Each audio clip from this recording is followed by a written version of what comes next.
विश्व के सभी मेरे साथियों को राजरत्न अम्बेडकर की ओर से जय भीम, नमो बुद्धाय। द बुद्धानीज धम्मा के 38वें भाग में आप सभी लोगों का स्वागत है। सबसे पहले तो मैं आप सभी लोगों की क्षमा मांगना चाहता हूं कि कल मैं एक पुण्यानुमोदन के कार्यक्रम में जाने की वजह से कल ये एपिसोड शूट नहीं कर पाया और आपके लिए बुद्धानीज धम्मा सादर नहीं कर पाया। तो सबसे पहले आप सभी लोगों से मैं माफी चाहता हूं। पिछले 2 दिनों में 6 तारीख को हमने बौद्ध धर्म के 2 बहुत बड़े आधार स्तंभ हमने खोए हैं। शांति स्वरूप बौद्ध जी और राम गौतम जी।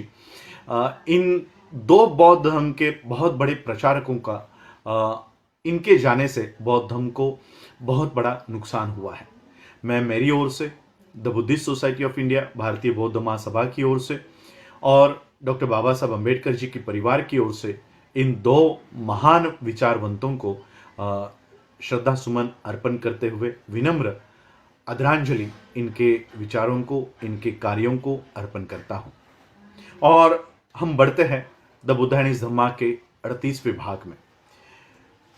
राजगृह में जब तथागत ठहरे हुए थे तब राजगृह के दक्षिण दिशा में एक पर्वत था। ये इस पर्वत में से एक रास्ता गुजरता था जो भारत के दक्षिण दिशा में जाने के लिए यह रास्ता हुआ करता था। यह रास्ता काफी गहरा था और सुनसान था। इन पर्वतों के इन खाइयों में 500 डाकुओं ने अपना डेरा जमाया हुआ था। और जब भी कोई यात्री, जब भी कोई प्रवासी या व्यापारी इस रास्तों से जाता तो ये डाकू उनको लूटकर उनकी हत्या कर देता। तथागत बुद्ध जब राजगृह में ठहरे हुए थे तब इन 500 डाकुओं के उच्छाद के बारे में, उनके आतंक के बारे में तथागत बुद्ध को पता चला।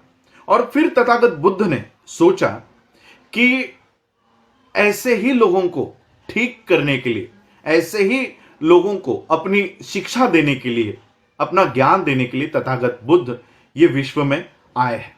तथागत बुद्ध ने सोचा कि शायद इनको अभी तक तथागत बुद्ध के सिद्धांतों के बारे में, धम्म के सिद्धांतों के बारे में शायद इन्हें अभी तक पता नहीं चला है और इसलिए तथागत बुद्ध इनको मिलने के लिए निकल पड़े। तथागत बुद्ध एक व्यापारी की तरह, एक घराने की राजपुत्र की तरह वो अपने आप को उन्होंने एक व्यापारी के, एक अमीर व्यापारी के भेष में उन्होंने प्रवर्तित किया। वो भेष धारण करके घोड़े के ऊपर दोनों तरफ से सोने चांदी के आभूषण, सोने चांदी के सिक्कों को भरकर उस घोड़े के पीठ पर लादकर उस घोड़े की जो लगाम थी वो लगाम भी हीरो से उस लगाम को सजाकर तथागत बुद्ध उस खाई से निकले।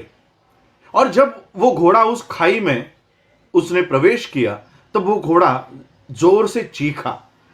वो चीख सुनकर उन 500 डाकुओं को पता चला कि कोई आ रहा है और तब उन्होंने दूर से देखा कि एक व्यापारी, एक अमीर आदमी घोड़े पर हीरे से जड़े हुए, हीरे जवाहरात से जड़ा हुआ वो घोड़ा दोनों ओर से सोने चांदी के सिक्कों के से लदा हुआ घोड़ा, एक अमीर आदमी, एक यात्री उसको लेकर आ रहा है। ऐसा आदमी, यात्री उन्होंने पहले कभी देखा नहीं था। तो वो सभी डाकुओं ने निश्चय किया कि इस यात्री को पकड़ना चाहिए और ये यात्री छूटे नहीं, इसलिए चारों ओर से इन डाकुओं ने तथागत बुद्ध को घेर लिया। जैसे ही इन्होंने तथागत बुद्ध को घेरा और तथागत बुद्ध को देखा, उनके तेजस्वी रूप को देखा, सभी डाकू जमीन पर गिर पड़े। जमीन पर गिरकर वो जोर जोर से चिल्लाने लगे कि हे, ये कौन सा भगवान है, ये कौन सा देवता है। वो जमीन पर पड़े पड़े इस तरह से चिल्ला रहे थे। और फिर तथागत बुद्ध ने कहा कि ये पूरी दुनिया दुख के दर्द से गुजर रही है और तुम लोग जो लोगों को पीड़ा देते हो, जो लोगों की हत्या कर रहे हो, उनको जो दुख दे रहे हो, वो दुनिया के दर्द के सामने दुख के सामने कुछ भी नहीं है, वो तुच्छ है, शुद्र है, वो पीड़ा तो कुछ भी नहीं है। और जो लोग, जो प्रज्ञा तथागत बुद्ध के धम्म के सिद्धांत को ध्यान पूर्वक सुनने के बाद प्राप्त होती है, सिर्फ उसी से ही अश्रद्धा अनबिलीफ, नास्तिकता और संदेह, डाउट, शंका, इसके जो घाव है वो भरते हैं। दुनिया में दुख से बढ़कर कोई बड़ा दर्द नहीं है। मूर्खता से तीक्ष्ण कोई भी बाण दुनिया में नहीं है। इसका कोई इलाज नहीं। सिर्फ और सिर्फ धम्म के सिद्धांतों को गौर से सुनना, ध्यानपूर्वक सुनना ही इसका एकमात्र इलाज है। इससे ही अंधों को आंखें प्राप्त होती है, भ्रमित लोगों को, मोहित लोगों को ये प्रज्ञा प्राप्त होती है, बुद्धिमत्ता प्राप्त होती है। इंसानों को मार्गदर्शन मिलता है, मार्गदर्शन प्राप्त होता है। अश्रद्धा, डिसबिलीफ, नास्तिकता दूर होती है, दुख का निवारण होता है, आनंद प्राप्त होता है और उच्चतम बुद्धिमत्ता प्राप्त होती है। यह सब सुनकर उन डाकुओं को अपने बुरे जीवन का पछतावा हुआ और बुराई के जो तीर उनके शरीर में घुसे हुए थे, वो सारे तीर अपने आप गिर पड़े और उनकी जो जख्म है वो भर गई और सभी डाकू बुद्ध के शिष्य बन गए और उन्हें उनके जीवन में स्थिरता और शांति प्राप्त हुई।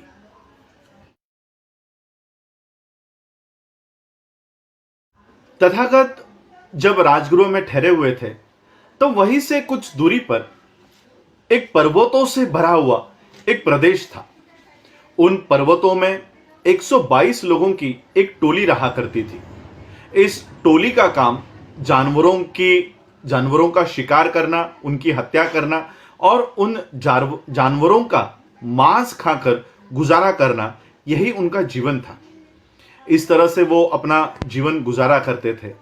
तथागत वहां गए, सभी पुरुष ये शिकारी के लिए बाहर गए हुए थे। तब तथागत ने अपने धम्म की देशना, अपने धम्म के सिद्धांत उपस्थित स्त्रियों को वहां पर समझाई। तथागत ने कहा कि जो दयावान होता है वो किसी की हत्या नहीं करता, वो हमेशा जान की रक्षा करता है। तथागत के धम्म के सिद्धांत ये अमर सिद्धांत है, इनका कभी नाश नहीं होने वाला और जो कोई भी इनका पालन करेगा उस पर कभी कोई संकट नहीं आएगा। जो विनम्रता, सांसारिक चीजों के बारे में जो तटस्थ होता है, जो किसी की हत्या नहीं करता, जिसके मन में क्रोध के लिए कोई जगह नहीं होती, ये सद्गुणों वाले व्यक्तियों का चरित्र होता है। दुर्बलों के प्रति अपने मन में जो प्यार रखता है, ये शुद्ध जीवन का आचरण वो व्यक्ति करता है। कितना पर्याप्त है इसकी जानकारी होना और कब रुकना है इसकी जानकारी होना, ये जन्म और मृत्यु के फेरों से इंसान को मुक्त करती है। ये सब बुद्ध की बातों को सुनकर वो औरतें धर्मांतरित हो गई। जब उनके पति लौटकर आए तब वो बुद्ध की हत्या करना चाहते थे, लेकिन बुद्ध की इन करुणा भरी बातों को सुनने के बाद वो पुरुष भी धर्मांतरित हो गए। बुद्ध ने कहा कि जो लोग दयावान होते हैं और हमेशा दयाशील रहने का संकल्प करते हैं, उन्हें 11 लाभ होते हैं, 11 फायदे होते हैं। वो 11 लाभ इस प्रकार है। उनका शरीर हमेशा तंदुरुस्त होता है और प्रसन्न रहता है। उन्हें शांतिपूर्वक नींद आती है। जब वो पढ़ाई करते हैं तब उनका चित्त शांत रहता है। उन्हें बुरे सपने नहीं आते। जहरीले वस्तु से उन्हें कोई बाधा नहीं होती। युद्ध के खतरे से वो हमेशा बचे रहते हैं। अग्नि और पानी से उनकी कोई हानि नहीं होती, और जब उनका देहांत होता है तब उन्हें निर्वाण प्राप्त होता है। ये वो 11 लाभ है जो बुद्ध के बताए हुए धम्म सिद्धांतों का जो पालन करता है, जो दयाशील होता है, जो दयावान होता है, उसे ये प्राप्त होती है। ये सारी बातें सुनकर सभी स्त्री और पुरुष बुद्ध के शिष्य बन गए और उन्हें शांति प्राप्त हो गई। इस तरह से बुद्ध ने इन सभी लोगों को अपने धम्म की देशना दी, सभी लोगों को अपने धम्म में प्रवर्तित किया, उन लोगों का धर्मांतर किया। और ये द बुद्ध एंड हिज धम्मा का बुक 2 यानी खंड 2 यहाँ पर समाप्त होता है। खंड 2 ये 40 पाठों से, चैप्टर्स से भरा हुआ था। तो खंड 2 के 40 चैप्टर्स हमने आज यहां पर खत्म किए हैं। ये खंड 2 के चैप्टर्स है। खंड 2 के पहले खंड 1 हमने देखा, उसके 40 भाग थे। यानी अब तक हम बुद्ध एंड हिज धम्मा के 80 चैप्टर्स को, 80 भागों को हम लोगों ने अब तक देखा है। इसके बाद जो पाठ शुरू होगा, खंड 3 शुरू होगा, ये बुद्ध ने क्या सिखाया, ये पूरी तरह से धम्म के ऊपर केंद्रित होगा। पहला पाठ इसमें है, पहला भाग है कि बुद्ध का धम्म में स्थान क्या है।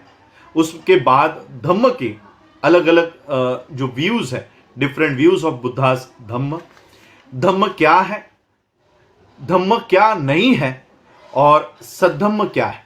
तो ये पाठ हम लोग आने वाले एपिसोड्स में देखेंगे। तो आज हम बुक 2 यानी खंड 2 को समाप्त कर रहे हैं। कल से हम बुक 3 यानी बुद्ध एंड हिज धम्मा का खंड 3 शुरुआत करेंगे। आप लोगों ने मुझे सुना, उसके लिए आप सभी लोगों का आभार, धन्यवाद। जय भीम, जय भारत, जय बुद्ध।